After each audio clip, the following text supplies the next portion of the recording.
Hello guys, welcome back to my channel. আজকে আমাদের দুই সখী এসেছিল আমাকে ডাকতে।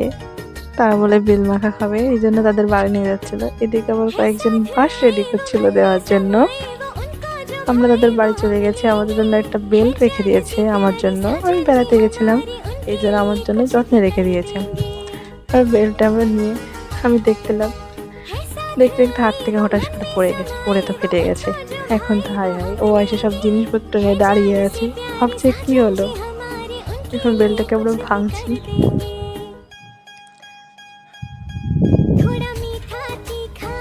বেলের থেকে সবকিছু বের করে নিচ্ছি, বেলের নাড়ি ভুড়ি যা আছে।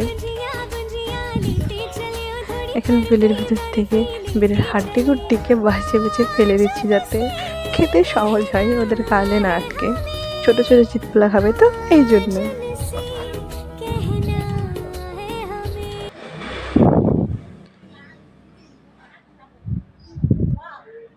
আমি ব্লগের তেমন কিছুই জানি না, ফার্স্ট করছি, ফার্স্ট ভয়েস দিচ্ছি।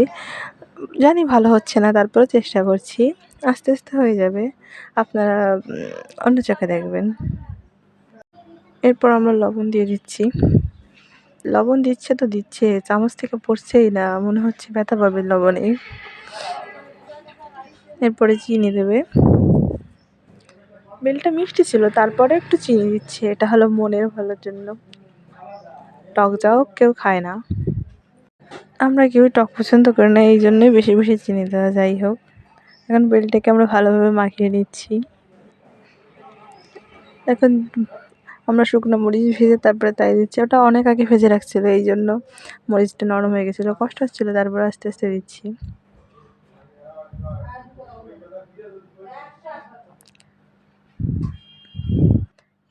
কিপ্টের বাড়ির থেকে বের করতে কষ্ট হয়, একটা একটা করে কুটে কুটে দিচ্ছে। ঝালটা ছিটছেও না, অনেক কষ্টে মাখাইছে, অনেক যুদ্ধ ঝগড়া করে। এর ভিতরে একটাকে মনে পড়লো ধনেপাতা আনতে, একটাকে বাড়ি পাঠিয়ে দিলাম 7 সমুদ্র 13 নদী পার করে আমাদের জন্য ধনেপাতা নিয়ে আসবে। এর ভিতরে একটা বসে পড়েছে, ওর জায়গা ফাঁকা পেয়ে এমনি।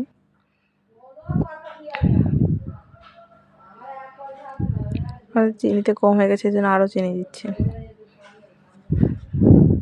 ধনেপাতা নিয়ে চলে এসেছে, এখন সবাই কাটি কাটি করে খাসপাতা যা আছে সব দিয়ে দিচ্ছে। ধনেপাতার জন্য একটা অন্যরকম টেস্ট আসবে। আপনারা যারা ধনেপাতা খান না, তারা অ্যাভয়েড করে চলবেন। মাখাটা অর্ধেক ক্লিয়ার, এখন আমরা টেস্ট করছি যে হয়েছে কিনা। এর ভিতরে আর কজন নাটক করে যাচ্ছে, তাদেরও দিচ্ছি। ছোটো বাচ্চারা তো দেখে নাল বেলাতে পারে, এই জন্য তাদের টেস্ট করার জন্য দিচ্ছি। লাস্টে ঝাল আরও লাগবে, ঝাল আরও দিচ্ছি। এবার সবাই মিলে খাওয়া শুরু করছি, হাসি মজার মাঝখানে সবাই খাচ্ছি। একেবারে গুলমতো দেখাচ্ছে, তারপরেও মাখাটা অনেক সুন্দর হয়েছিল। এটা হয়েছে বিকেলবেলা করছি, আমরা দুপুরবেলা সম্ভবত সবাই মাখা খাই, কিন্তু আমাদের বিকেলবেলা ডেকে নিয়ে গেছে মাখা খাওয়ার জন্য। এখন মাখায় ডেকে খেয়ে আমরা হাত ধুয়ে চলে আসছি, খাবার খাচ্ছি।